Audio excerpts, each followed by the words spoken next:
जी, बिस्मिल्लाहिर्रहमानिर्रहीम। दोस्तों, हाज़िर हूँ पीओएस सीरीज़ की एक नई क्लास के साथ। आज की क्लास में हम इंशाल्लाह परचेज़ फॉर्म में एक नया फीचर शामिल करेंगे। डुप्लीकेट रिकॉर्ड को हैंडल करेंगे कि हमारा डुप्लीकेट रिकॉर्ड एंटर ना हो। तो आएँ चलते हैं आज की इस नई क्लास की तरफ।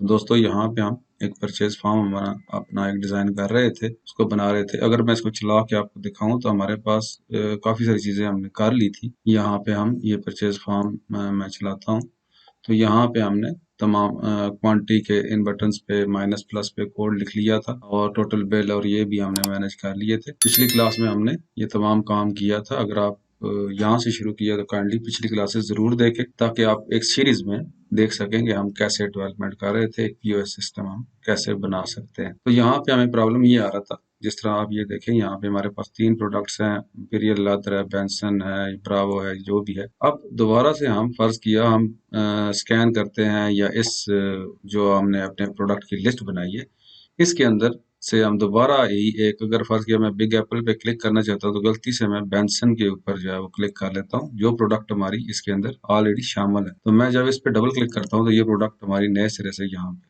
शामिल हो जाती थी। ये चीज हम नहीं चाह रहे थे।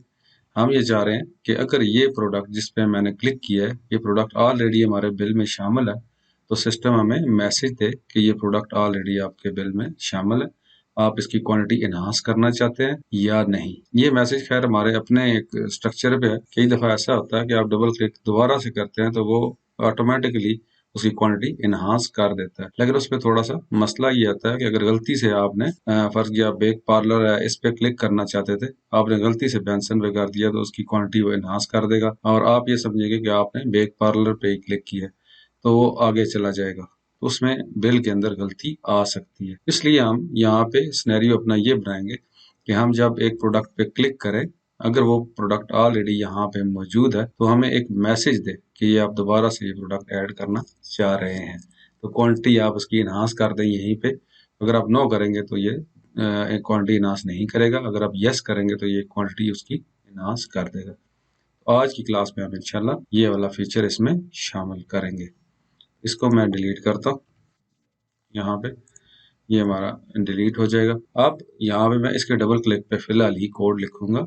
बाद में ये कोड हम इस जो हम स्कैन कर रहे हैं बार कोड स्कैनिंग का जब हम कोड लिखेंगे उसमें ये कोड भी हम, बल्कि हम एक फंक्शन बनाएंगे प्रोडक्ट ऐड करने का बिल के अंदर। इसी इसी कोडिंग को हम फंक्शन में कन्वर्ट करेंगे, जो फंक्शन हमारा इस डबल क्लिक पे भी चलेगा और इसके स्कैन पे भी चलेगा ताकि हमें चेक्स लगाने में आसानी हो। एक ही फंक्शन हो तो इन दोनों पे चले। बहरहाल वो बात की बात है, वो हम इंशाल्लाह नेक्स्ट क्लासेस में करेंगे। फिलहाल हम इस पे कोड लगाते हैं कि इसके डबल क्लिक पे अगर आप सेम प्रोडक्ट को क्लिक करें जो ऑलरेडी बिल में शामिल है तो हमें वो मैसेज दे। मैं इसमें डिजाइन व्यू में जाता हूँ और यहाँ पे जो हमारा लिस्ट बॉक्स है इसके डबल क्लिक की इवेंट पे जहाँ पे हम प्रोडक्ट इस बिल में ऐड कर रहे हैं ये ऑलरेडी हम कर चुके हैं तो इसके ऊपर हम चेक लगाते हैं और इसमें हम देखते हैं कि हम डुप्लीकेट रिकॉर्ड को एंटर कराने से कैसे बच सकते हैं। तो यहाँ पे हम जो हमारा डिटेल का टेबल है जिसमें हम ये रिकॉर्ड यहाँ पे ये एंटर कर रहे हैं सब फॉर्म के अंदर, ये जो टेबल मैं आपको दिखाऊं इसको हम चेक करेंगे कि अगर ऑलरेडी हमारा जो बिल नंबर है पीईआईडी, आप अगर पिछली क्लासेस आपने देखी हैं तो आपको इल्म होगा ये पीईआईडी में हमारा बिल नंबर चल रहा है और उसके बाद इसके आइटम्स चल रही हैं। हम ये चेक करेंगे कि अगर हमारा बिल नंबर भी वही है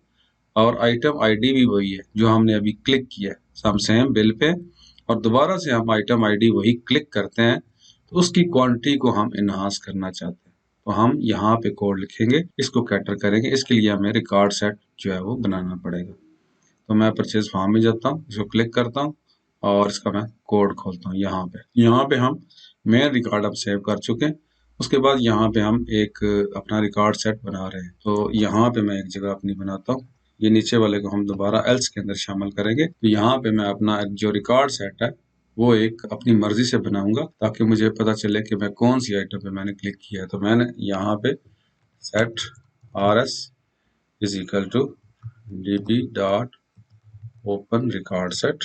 यहाँ पे मैं रिकॉर्ड सेट ओपन करूंगा। मुझे चाहिए दो चीजें जिसको मैं चेक करना चाहता हूँ। एक तो मैं करना चाहता हूँ चेक कि मेरा बिल नंबर जो है वो वही है या नहीं, और आइटम आईडी को चेक करूंगा कि आइटम आईडी मेरी वही है या नहीं।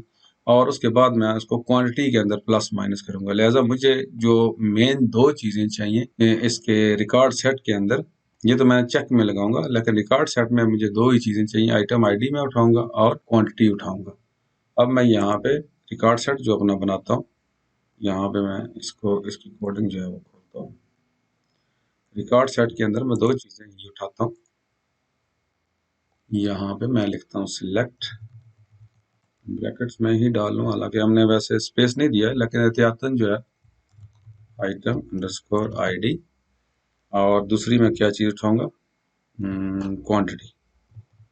क्वांटिटी को हमने लिखा था QTY I think, quantity from, table का नाम भी मैं स्क्वायर ब्रैकेट्स के अंदर लिखूंगा। टेबल का नाम हमारा क्या है, परचेज अंडरस्कोर डिटेल, डी बड़ा ही लिख दूंगा कि हमारा डिटेल। इनमें से दो आइटम उठाऊंगा, लेकिन अब मैं चेक करूंगा कि मेरी वही आइटम आए जो इस बिल के अंदर है और आइटम आईडी भी वही है। तो वो चेक करने के लिए मैं वेयर कंडीशन लगाऊंगा। वेयर हमारा बिल नंबर हम चेक करेंगे PEID इज इक्वल टू, और आगे मैं कनकेटिनेट करूंगा जो मेरे बिल के अंदर जो है वो लिखा हुआ है, वो क्या है, me.PEID।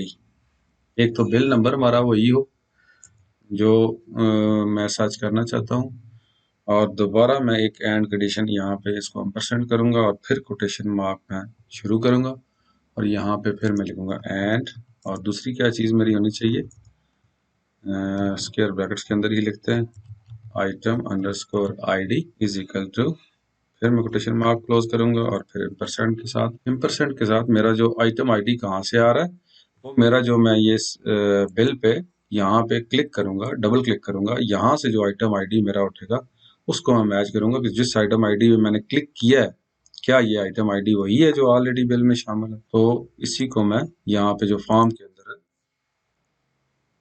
यहाँ पे मैं इसको एंड एम्परसेंड करूंगा, मी डॉट लिस्ट का हमारा नाम है LST आइटम्स डॉट कॉलम 0 पे हमारा वो आइटम आईडी चल रहा है, और फिर मैं इसको यहाँ से क्लोज कर दूंगा। ये मेरा एक रिकॉर्ड सेट वो उठा लेगा। क्या उठाएगा, अब ये गौर से इसको समझ लें ताकि आपको साथ साथ समझ भी आती रहे। ये सिलेक्ट आइटम आईडी उठाओ और उसकी क्वांटिटी उठाओ, दो चीजें उठाओ, लेकिन कौन सी आइटम उठाओ, वो जो PID is equal to me dot P, जिसका PEID जो बिल नंबर है वो वही है जो ऑलरेडी खुला हुआ है। पहली बात, उस बिल में से, और उसमें आइटम आईडी जो है वो लिस्ट जिस पे मैंने क्लिक किया है वो आइटम आईडी और क्वांटिटी उठा लो। अब ये वो आइटम आईडी और क्वांटिटी उठाएगा कि अगर मेरा बिल नंबर, अब यहाँ पे देखें जहाँ पे ये मेरा परचेज डिटेल का टेबल है, अब यहाँ पे हम कोड में देखता हूँ, कोड कहाँ गया मेरा, ये मैं कोड भी खोल लेता हूँ। अब यहाँ पे वो क्या करेगा, वो देखेगा PEID जो मेरा बिल खुला हुआ है क्या ये 1 ही है, पहली बात वो चेक करेगा। दूसरी बात वो चेक करेगा LST आइटम्स कॉलम 0, जिस आइटम पे मैं डबल क्लिक करूंगा उसका आइटम आईडी यहाँ पे मैच करे, कि अगर ये 117 जो है वो आइटम आईडी जिस पे मैंने क्लिक किया है, एक तो बिल नंबर भी वही है और आइटम आईडी भी वही है, उसकी ये आइटम आईडी और क्वांटिटी जो है वो उठा लेगा। इसका मतलब ये है इस बिल में ऑलरेडी ये आइटम जो है वो डली हुई है। अगर ये चीज डली हुई है तो वो वाली आइटम वो यहाँ पे उठा लेगा, आइटम आईडी और उसकी क्वांटिटी उठा लेगा।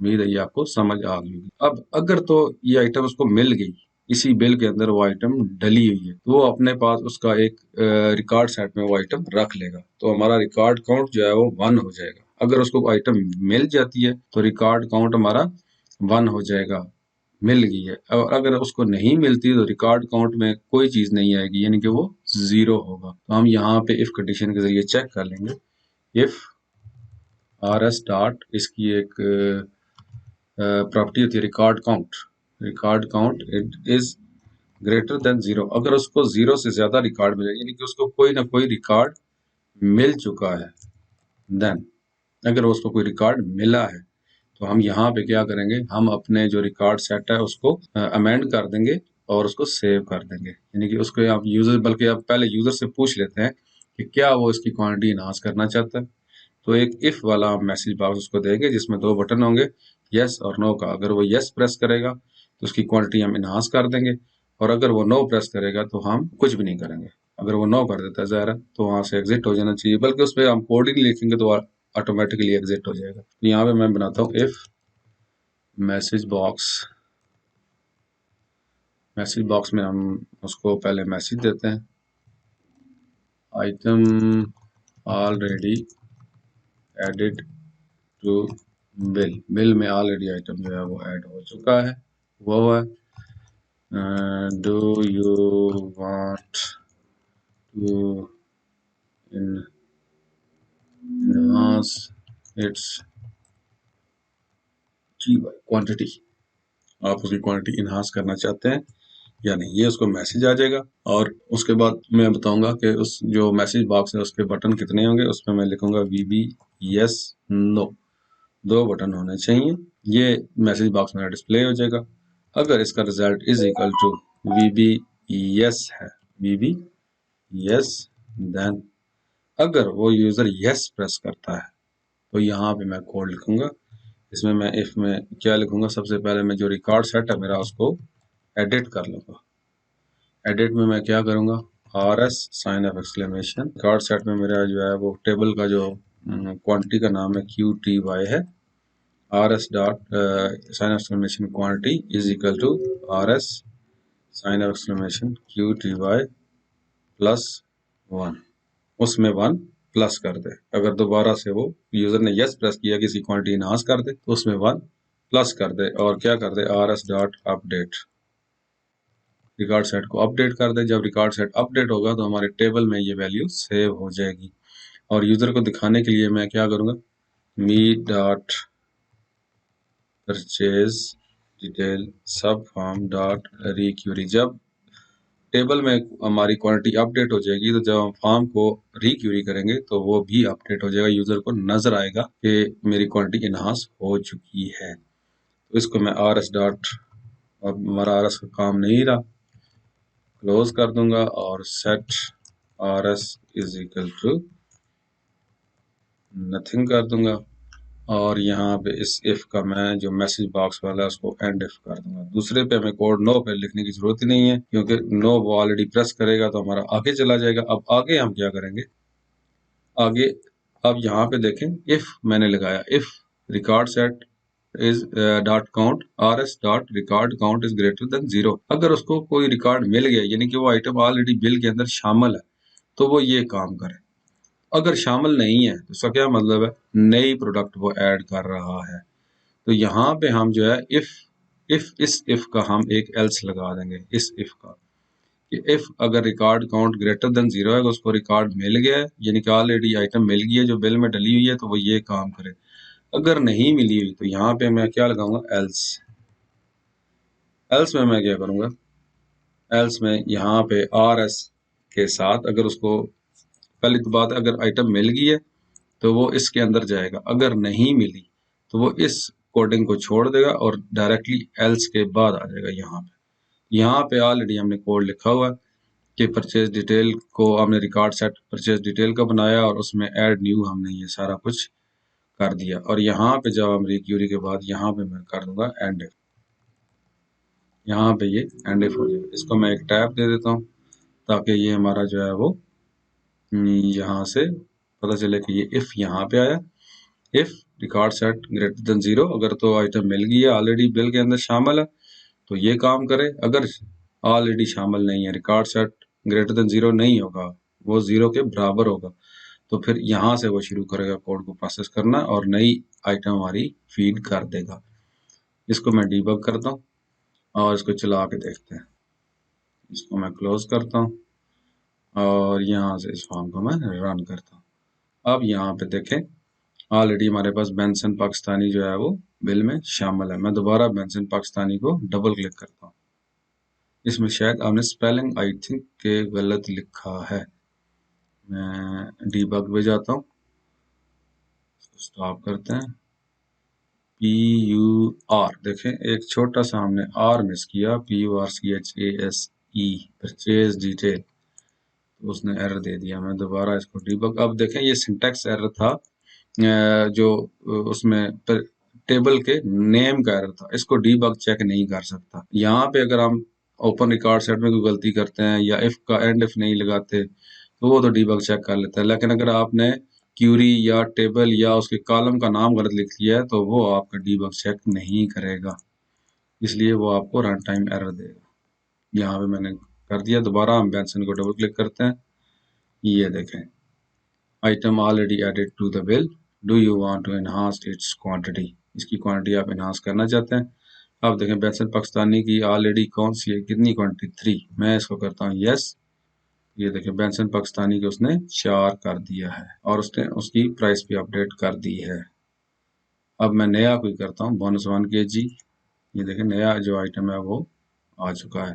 अब मैं दोबारा बोनस 1 kg पे क्लिक करता हूँ, वो क्या कहेगा, आइटम ऑलरेडी इन। अगर मैं नो करता हूँ तो वो कुछ भी नहीं करेगा, इस पे हमने कोड नहीं लिखा है। इसी तरह इंपीरियल लेदर, इस पे मैं क्लिक करता हूँ, क्या कहेगा, item already added to bill, do you want to enhance its quantity.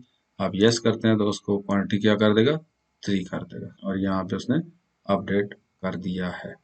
अब मैं इसको सबको डिलीट भी कर सकता हूँ और इसमें मजीद हम कोड लिख सकते हैं। मैंने डिलीट कर दिया और ये हमारा अपडेट हो चुका है। उम्मीद है दोस्तों ये क्लास आपको पसंद आई होगी।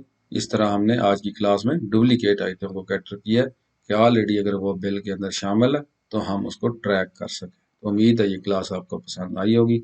अगर क्लासेस पसंद आ रही हैं तो इनको शेयर करें, चैनल को सब्सक्राइब करें और अगर आप चाहते हैं नेक्स्ट क्लासेस का आपको नोटिफिकेशन भी मिलता रहे तो आप बेल आइकन भी प्रेस करके रखें और जुड़े रहिए क्रिएटिव सॉफ्ट के साथ। बहुत शुक्रिया। अल्लाह हाफिज।